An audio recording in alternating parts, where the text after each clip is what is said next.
Livro de Jeremias, capítulo 13. O cinto de linho de Jeremias. O Senhor me disse: vá, compre um cinto de linho e vista-o, mas não o lave. Comprei o cinto de linho, como o Senhor me havia instruído, e o vesti. Então recebi outra mensagem do Senhor: pegue o cinto de linho que está vestindo e vá ao rio Eufrates. Esconda-o ali, num buraco entre as pedras. Fui e o escondi, junto ao Eufrates, como o Senhor me havia ordenado. Depois de muito tempo, o Senhor me disse: volta ao rio Eufrates e pega o cinto que eu lhe disse que escondesse ali. Fui ao Eufrates, cavei onde havia escondido o cinto e o tirei dali, mas o cinto tinha apodrecido e não servia para nada. Então recebi esta mensagem do Senhor: assim diz o Senhor: do mesmo modo farei apodrecer o orgulho de Judá e de Jerusalém. Este povo perverso não quer me ouvir. Seguem os desejos teimosos do seu coração e adoram outros deuses. Portanto, eles se tornarão semelhantes a esse cinto, não servirão para nada. Assim como o cinto se apega à cintura do homem, eu criei Judá e Israel para se apegarem a mim, diz o Senhor. Deveriam ser o meu povo, meu louvor e minha glória, uma honra para o meu nome, mas não quiseram me ouvir. Portanto, diga-lhes: assim diz o Senhor, o Deus de Israel, que todas as suas vasilhas fiquem cheias de vinho. E eles responderão: claro, as vasilhas são feitas para ficar cheias de vinho. Então diga-lhes: assim diz o Senhor, deixarei todos nesta terra completamente embriagados, desde o rei sentado no trono de Davi, até os sacerdotes e os profetas, e todos os habitantes de Jerusalém. Eu os despedaçarei, colocando uns contra os outros, até mesmo pais contra filhos, diz o Senhor. Não deixarei que a minha piedade, nem a minha misericórdia, nem minha compaixão me impeçam de destruí-los. Advertência a respeito do orgulho. Ouçam e prestem atenção. Não sejam arrogantes, pois o Senhor falou. Deem glória ao Senhor, seu Deus, antes que as trevas venham sobre vocês, antes que Ele os faça tropeçar e cair nos montes sombrios. Então, quando procurarem luz, só encontrarão a escuridão densa e terrível. E se ainda assim não quiserem ouvir, chorarei sozinho por causa do seu orgulho. Lágrimas amargas se derramarão dos meus olhos, pois o rebanho do Senhor será levado para o exílio. Diga ao rei e à mãe dele: desçam dos seus tronos e sentem-se no pó, pois a sua coroa gloriosa será arrancada da sua cabeça. As cidades do Negueb fecharão os portões e ninguém conseguirá abri-los. Os habitantes de Judá serão levados como prisioneiros. Todos irão para o exílio. Abra os olhos e veja os exércitos que vêm do norte.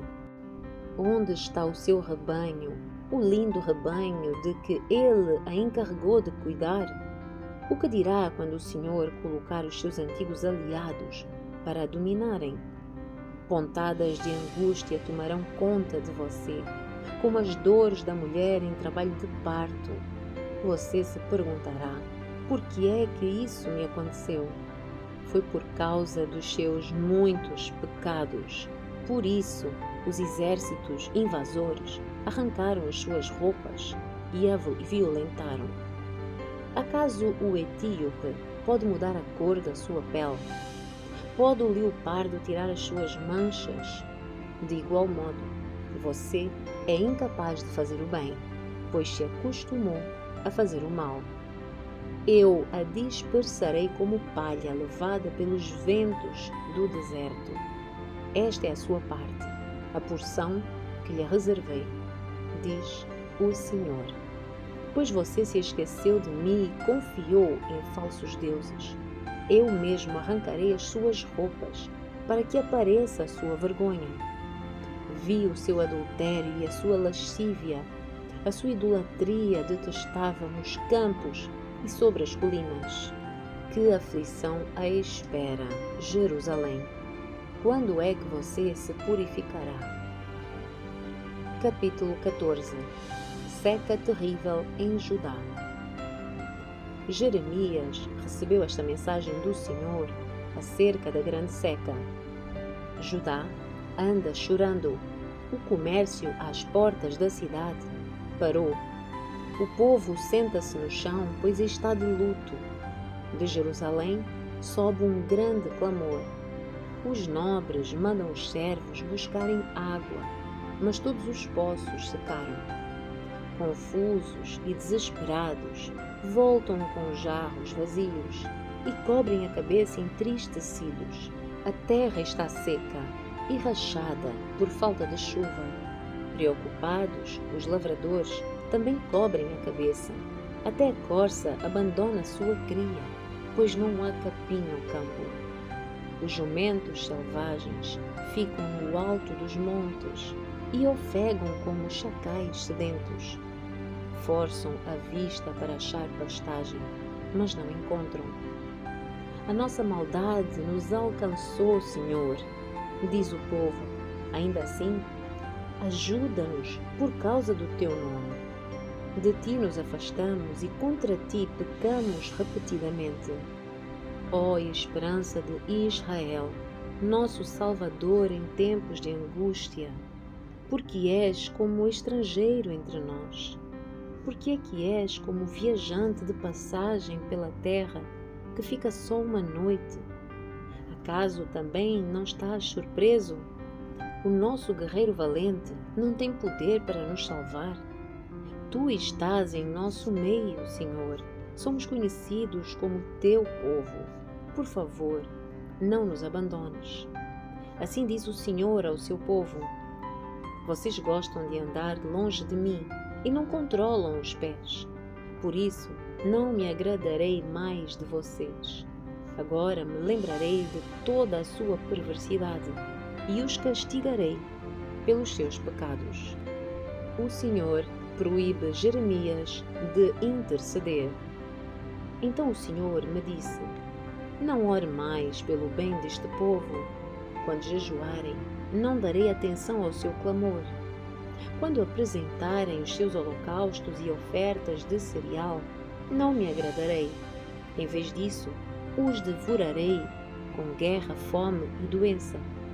Então eu disse: ó soberano Senhor, os profetas dizem ao povo: tudo está bem. Não haverá guerra nem fome. O Senhor certamente lhes dará paz. O Senhor me disse: esses profetas contam mentiras em meu nome. Não os enviei, nem ordenei que falassem. Não lhes dei mensagem alguma. Profetizam a respeito de visões e revelações que nunca viram nem ouviram. Dizem tolices que inventaram em seu próprio coração mentiroso. Por isso, assim diz o Senhor: castigarei esses profetas mentirosos, pois falam em meu nome, embora eu não os tenha enviado. Dizem que não haverá guerra nem fome, mas eles próprios morrerão por guerras e fome. Quanto ao povo para o qual profetizam, terão o corpo jogado nas ruas de Jerusalém, vítimas da fome e da guerra. Não restará ninguém para enterrá-los. Maridos, esposas, filhos e filhas, todos morrerão, pois derramarei sobre eles a sua própria maldade. Portanto, diga-lhes o seguinte: noite e dia, os meus olhos se enchem de lágrimas. Não consigo parar de chorar, pois a minha filha virgem, o meu povo precioso, foi derrubada e está mortalmente ferida. Se saio aos campos, vejo os corpos daqueles que o inimigo matou. Se ando pelas ruas, vejo aqueles que morreram de fome. Os profetas e sacerdotes prosseguem com o seu trabalho. mas não sabem o que fazem. Oração por cura. Senhor, tu rejeitaste Judá completamente? Acaso odeias Sião? Por que é que nos feriste ao ponto de não podermos ser curados? Esperávamos paz, mas ela não veio. Esperávamos tempo de cura, mas só encontramos terror.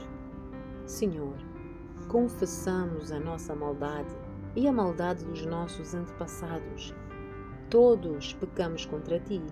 Por causa do teu nome, Senhor, não nos abandones, não desonres o teu trono glorioso. Lembra-te de nós e não quebres a tua aliança conosco. Acaso algum desses deuses estrangeiros pode enviar chuva? Ela cai por si mesma do céu? Somente tu, ó Senhor, nosso Deus, podes fazer essas coisas. Por isso esperamos o teu socorro. Capítulo 15. A inevitável condenação de Judá. Então o Senhor me disse: mesmo que Moisés e Samuel intercedessem diante de mim em favor deste povo, eu não ajudaria. Fora com eles, expulse-os da minha presença.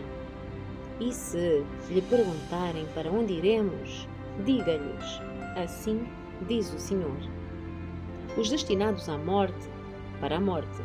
Os destinados à guerra, para a guerra. Os destinados à fome, para a fome. Os destinados ao cativeiro, para o cativeiro. Enviarei contra eles 4 tipos de destruidores, diz o Senhor. Enviarei espada para matá-los, cães para arrastá-los, abutres para devorá-los e animais selvagens para acabar com o que tiver sobrado.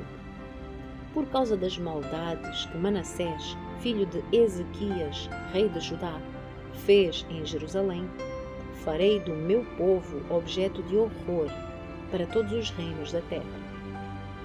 Quem terá compaixão de você, Jerusalém? Quem chorará por você? Quem se dará ao trabalho de perguntar se você está bem? Você me abandonou e deu as costas, diz o Senhor. Portanto, levantarei a mão para destruí-la. Estou cansado de mostrar compaixão. Às portas das cidades, eu os espalharei ao vento, como palha separada do cereal, e levarei os seus filhos queridos. Destruirei o meu próprio povo, pois não querem abandonar os seus maus caminhos. Haverá mais viúvas do que grãos de areia no mar. Ao meio-dia, trarei um destruidor contra as mães dos jovens. Farei cair sobre elas angústia e terror repentinos. A mãe de 7 filhos desmaia e respira com dificuldade. Para ela, o sol se pôs enquanto ainda era dia. Agora está sem filhos, envergonhada e humilhada. Entregarei os que restarem para serem mortos pelo inimigo. Eu, o Senhor, falei. A queixa de Jeremias. Então eu disse: como estou aflito, minha mãe! Quem dera eu tivesse morrido ao nascer. Sou odiado em todo lugar. Não sou um credor que ameaça cobrar a dívida, nem um devedor que se recusa a pagá-la. Ainda assim, todos me amaldiçoam. O Senhor respondeu: eu cuidarei de você em tempos de calamidade e aflição. Os seus inimigos lhe pedirão que interceda por eles. Alguém é capaz de quebrar uma barra de ferro do norte ou uma barra de bronze? Entregarei de graça a sua riqueza e os seus tesouros como despojo aos seus inimigos, pois o pecado corre solto pela terra. Farei com que os seus inimigos os levem como prisioneiros para uma terra estrangeira, pois a minha ira se acendeu como fogo e arderá contra vocês. Então eu disse: Senhor, tu sabes o que me tem acontecido. Intervém, ajuda-me e castiga os meus perseguidores. Dá-me tempo, não permitas que eu morra ainda jovem. É pelo teu nome que tenho sofrido humilhações. Quando descobri as tuas palavras, devorei-as. São a minha alegria e dão prazer ao meu coração, pois pertenço a ti. Ó Senhor, Deus dos exércitos, nunca participei dos banquetes alegres do povo. Sentei-me sozinho porque a tua mão pesava sobre mim e enchi-me de indignação com os pecados deles. Por que então continuo a sofrer? Por que a minha ferida não tem cura? O teu socorro parece incerto como um riacho inconstante. É como uma fonte que secou. Assim, diz o Senhor: se voltar para mim, eu o restaurarei, para que possa continuar a servir-me. Se disser palavras de valor, em vez de palavras inúteis, será o meu porta-voz. Você os influenciará, mas não deixará que o influenciem. Lutarão contra você como um exército, mas o tornarei invencível, como uma muralha de bronze. Não o vencerão, pois estou com você para protegê-lo e livrá-lo. Eu, o Senhor, falei. Certamente o livrarei desses homens perversos e o resgatarei das suas mãos cruéis.